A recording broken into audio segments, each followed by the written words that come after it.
Namaskar, I'm Ashok Vyas. There are certain time periods when we are more attentive to news. Every day there is development of the kind that requires our attention, and that is not restricted to what is coming in terms of executive orders from White House, change in America's policy with respect to tariff. In India also, there are many developments, including a case that goes to Supreme Court after the law is passed by both houses in the parliament, and multiple events are unfolding. So there is a sense of disruption that we see, whether it is coming from the economic front, whether it is in terms of the politics, geopolitics.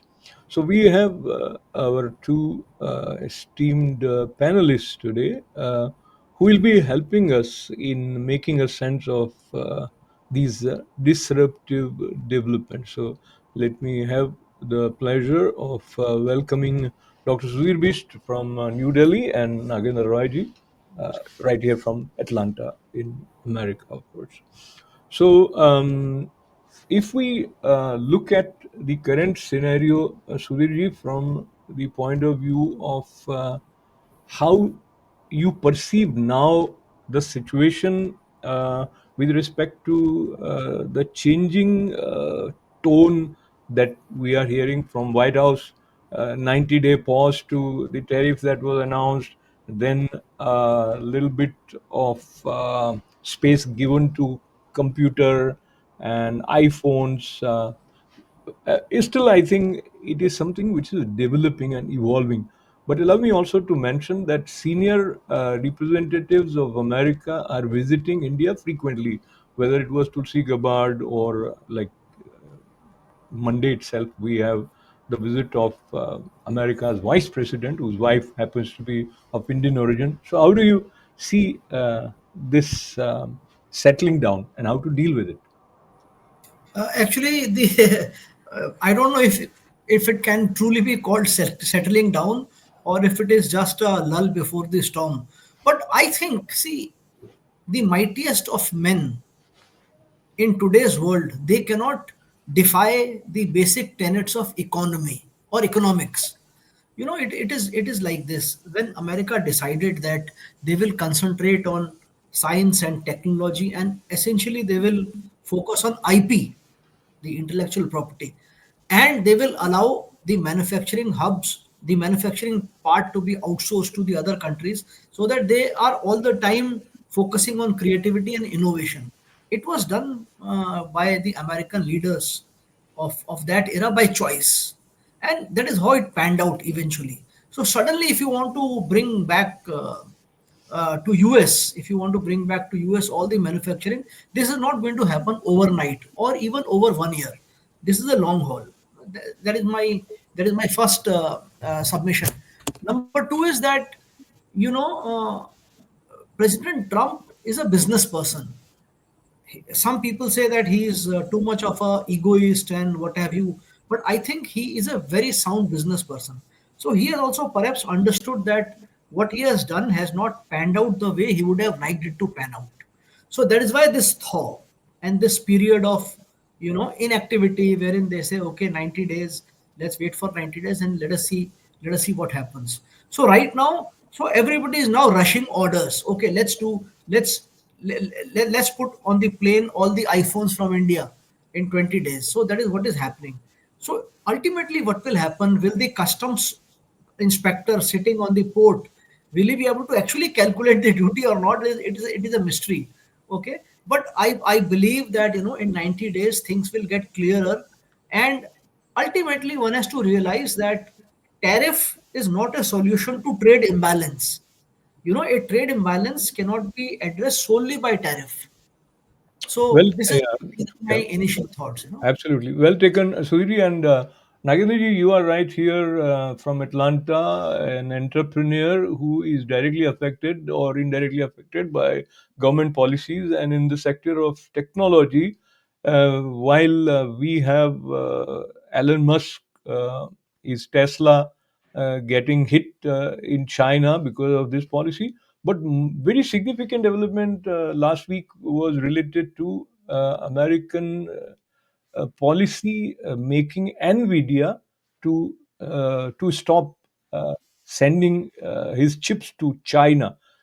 So his the market reacted with potentially $148 billion down for this big tech giant NVIDIA. Uh, so talk to me about how are you processing this as an entrepreneur in America, and how to deal with it, not just as an entrepreneur, but also as an individual, because you come across a lot of people talking that America is going to move towards recession.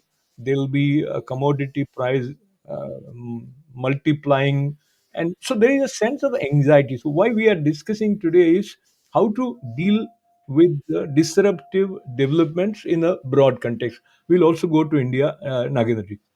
Sure. Thank you so much, Ashok ji, for having me, and thank you, Sudhir ji.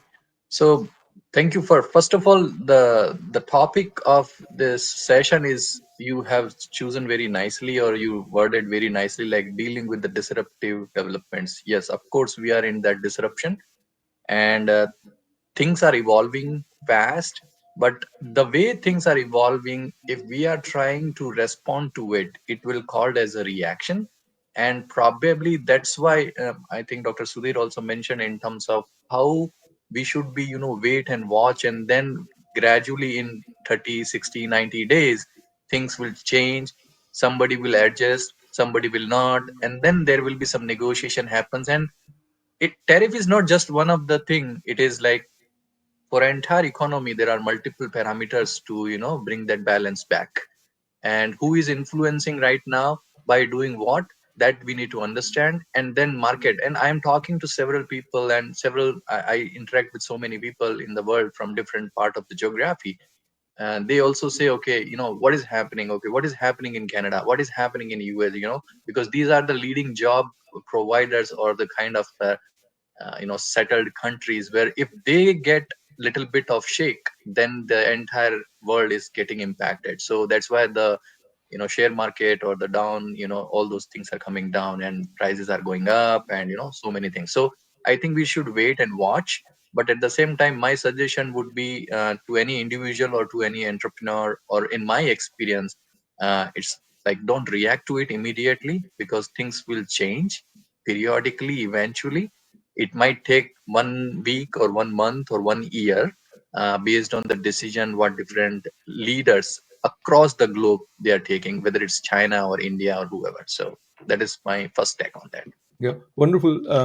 Sudhir, I bring another reference, not directly related to what we are discussing, yet when we talk about disruption, there is a positive side to it also, because if you want to create something new, you will have to rearrange the current arrangement.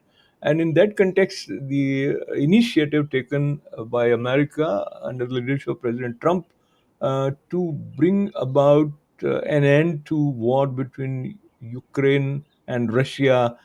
And I was listening to Marco Rubio being interviewed, or rather grilled by one interviewer in one of the American channel, where he was coming up with all the negative possibilities.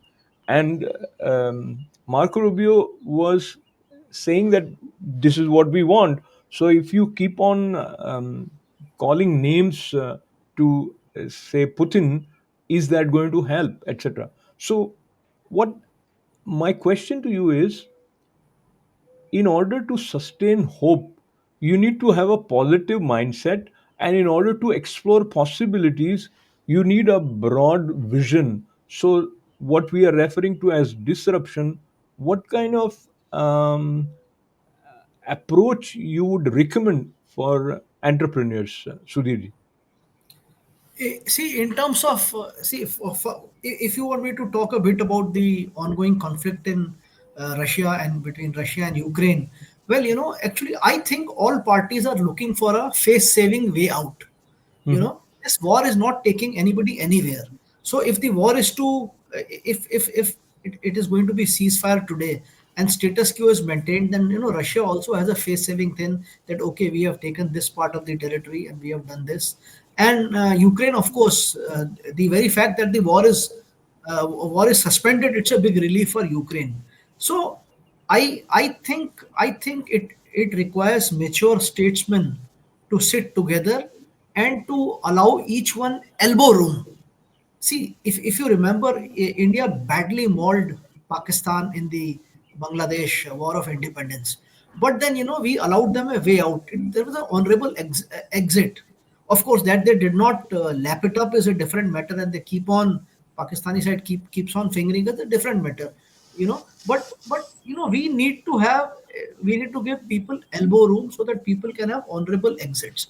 So similarly, if you transpose this kind of a philosophy into the overall tariff war, for example, I think in tariff war also, see, one should India has done a very good thing by not reacting, in a frenzy, like Canada did or like China did.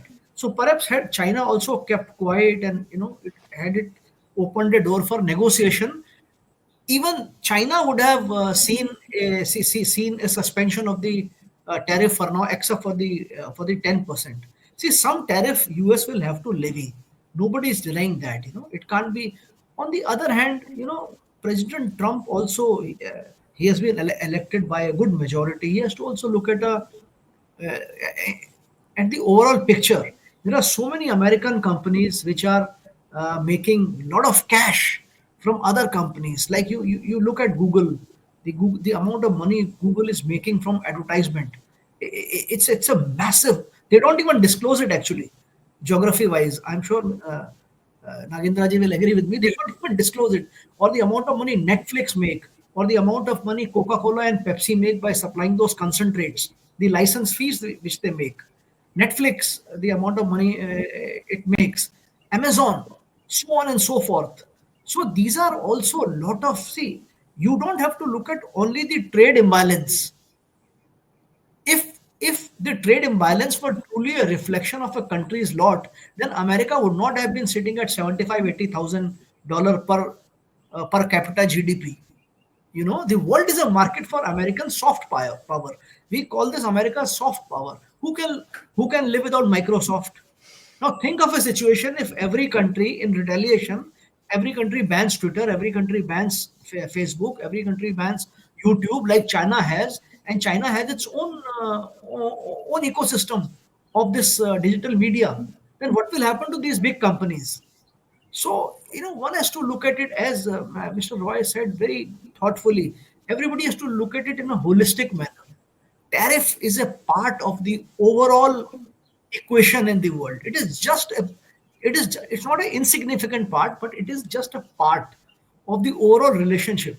So I think President Trump has taken the transactional relationship too far. He needs to be more strategic, and all entrepreneurs must, at this point in time, they must take a back seat, take a deep breath, think what is going to happen. Just like in share markets, you don't have to rush in to invest. Just look at things. Don't pull out all your money, and or don't rush with all your capital into the equity market. Very well, Sudhir. I think what you said also reminds me that you are also a professor, and there is one Professor Jeffrey who made certain comments about the intellectual acumen of President Trump that I won't repeat. But I think he went too far. Uh, but let me come to another side, But perhaps Nagendra. Professor Jeffrey is also not on the right. He's also on the extreme. So we Right. need to. Absolutely, absolutely. So, very quickly, it appears there are certain parallels happening in America and India in terms of the equation between judiciary and executives. And those who are politically elected leaders, they form certain policies. Then judiciary, of course, there is a need of counter checks, but sometimes we see these kind of disruptions, which we are finding in America as well as India. Talking about America, Nagendraji, as you were going to cast your vote, the concern of illegal entry of migrants and how their presence is putting a pressure on the exchequer because the dollars raised from taxes were also being diverted to take care of them and all that. So, not getting into all the details, how do you see the way one democratic leader goes all out to a foreign nation, expressing visibly his sympathy with someone who is sent, and then they also have data to prove not only he was illegal, but his wife says that he was involved in certain domestic violence and some other thing. Talking about uh, it makes, as a citizen, you feel little uh, unsettled sometimes looking at the disharmonious equation between judiciary and executive body, and especially when you are an, though legal, but you are an immigrant yourself, there is some extra cautious approach that people start observing, Nagendra. Sure. So, and thank you for asking this, because this is a, very sensitive or kind of a soft question for any whoever is immigrant to, this country. But I will have two answers to it. The prior conversation what you and Dr. Sudhir had was having a strategic mindset and doing the tactical activities, which is like, okay, we will learn from it. Okay, as soon as we will see some reaction, we respond. If it is getting admitted or adapted, then we are going with that. If not, then we again make the adjustment and modifications.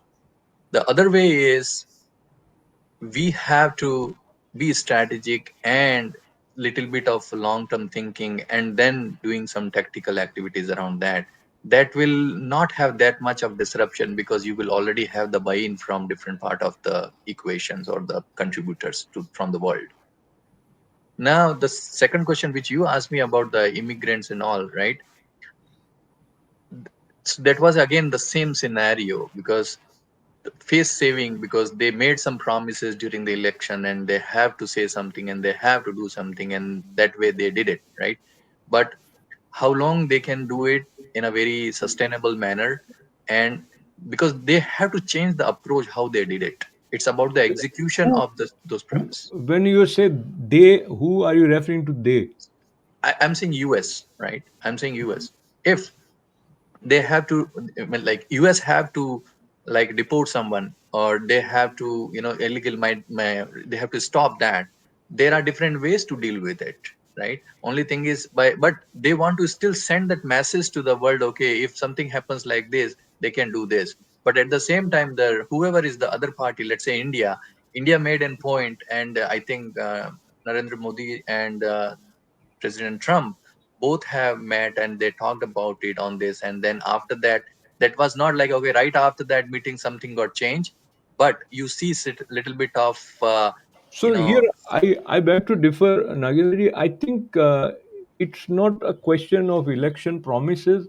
I think that is the right way to do. You cannot let your country get rearranged in a fashion that is detrimental to the citizens. So I kind of, I support that part. My question to you was specifically related to the role that judiciary plays in implementation of the policies. Yeah, very brief comment if you want to make. Yeah.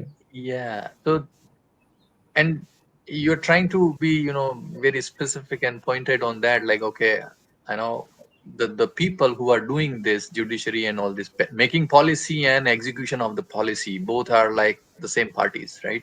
That is where you will see. No, No. no, no, Okay. no. They are not same party. I mean, judges are judges, and many of them are appointed by Democrats. So that is Correct. the issue which is coming up again and again. Yeah. Yeah, So yeah. yeah, let me just, looking at the paucity of time. Let's go to India, looking at the same scenario. And Sudhir, before I come to you, let me also bring to our memory, active memory rather, this Waqf Amendment Bill is being discussed by judiciary, which has become a law after President has signed it. Uh, and at the same time, when this all is happening, we have also seen the kind of violent protests in West Bengal. Many Hindus were compelled to live like refugees are being compelled as we speak. And so that is a very unfortunate situation which has developed. That is one side. Then at the same time, Suriji, you hear the chief of army of Pakistan making certain insinuating statements. uh, Again, disruption from different directions. So talk to me about the role of Supreme Court. And then you have also heard Vice President Jagdeep Dhankar ji criticizing the stand taken by judges and not being fair, while it is the case of their own fraternity and etc. So, Sudhir.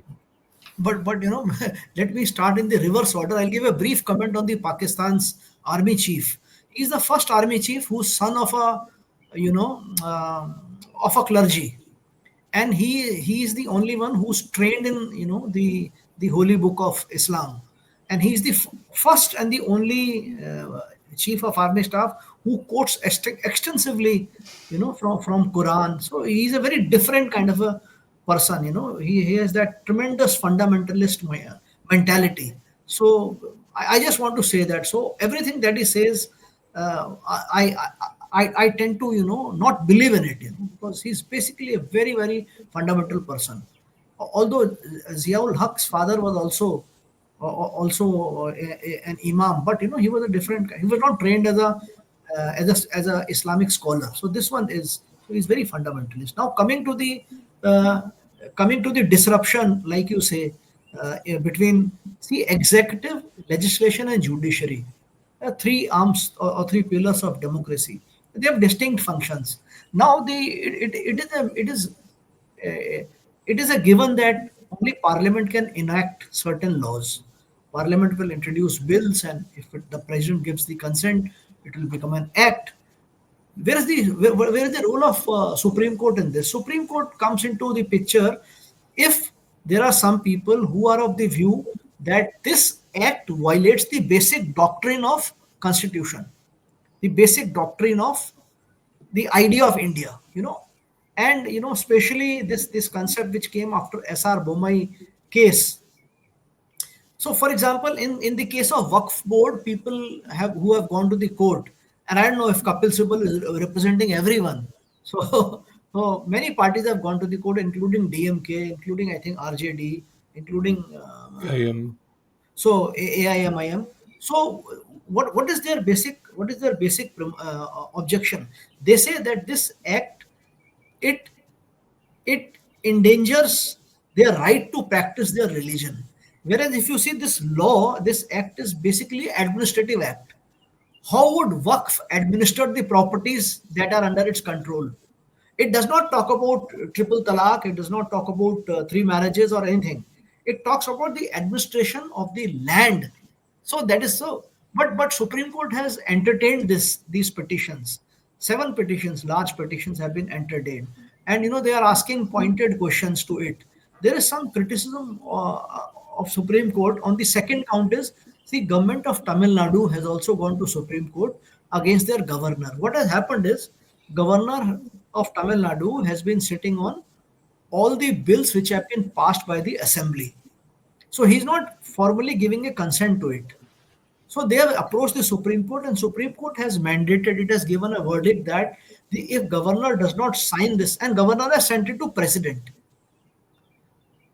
and it is awaiting directions from president. So Supreme Court has said that if the state legislation does not hear from the governor for 3 months, then this bill is passed into an act automatically after 90 days. So I think this itself is a very, very contentious issue, because this is about constitution. I agree to the Tamil Nadu government's point of view that they are not that the governor is not allowing them to take decisions on even simple matters. This has been a constant criticism of the BJP appointed governors, and they are two political warring factions, so they will have they will accuse one another. But the bench, the two-member bench which gave this verdict, it is not a constitution bench. You have to understand that for anything which is of significant importance, as far as its bearing on constitutionality is concerned, needs to be a five-member bench. So this is a So, two member yeah, bench. So this is a very, very grave issue. yeah, Nishikant Dubey has jumped into it and he has made some adverse comments. And former Deputy CM Dinesh Sharma has also made some comments of UP.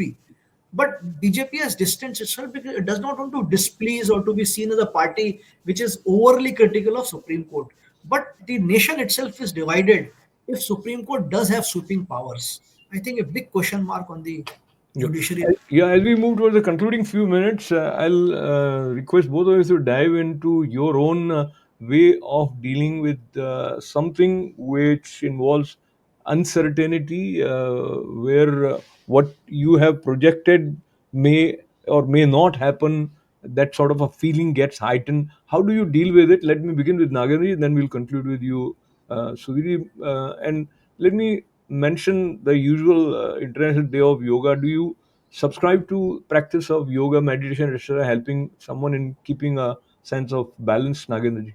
Yes, I do. And the the answer to your question is the the balance. And having said that, the balance will come from when you are not getting influence for any of your action or reaction or respond. If you are not getting influence just like that by media or just by hearing someone, and until it is like okay, proven and it's solidified, we should not be thinking too much, over processing, over killing it. And that is the my take on this. Because if you don't wait on those things, you are going to take some wrong decisions or wrong assumptions sometime, and you will be misleading so many people as a leader or as a thought honor or thought processor for that reason. Absolutely. Thank you, Nagari. And Surya, I came across a lot of YouTube videos which are not properly understanding the provisions by USCIS in America for green card holders, and they are creating a sense of anxiety that is sort of maybe unconsciously there's a fear mongering happening because of the overall climate. So, your take on dealing with some developments which are adding to uncertainty. See, I have never been very good at dealing with uncertainty. Let me make this disclaimer. I have never been that good.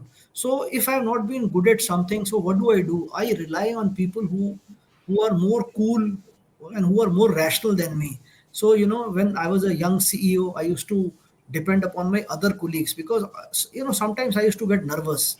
So I would depend upon people who were more experienced than me or who had more domain knowledge than me. So in times of uncertainty, you must identify who are the people who know more than you, who can guide you better.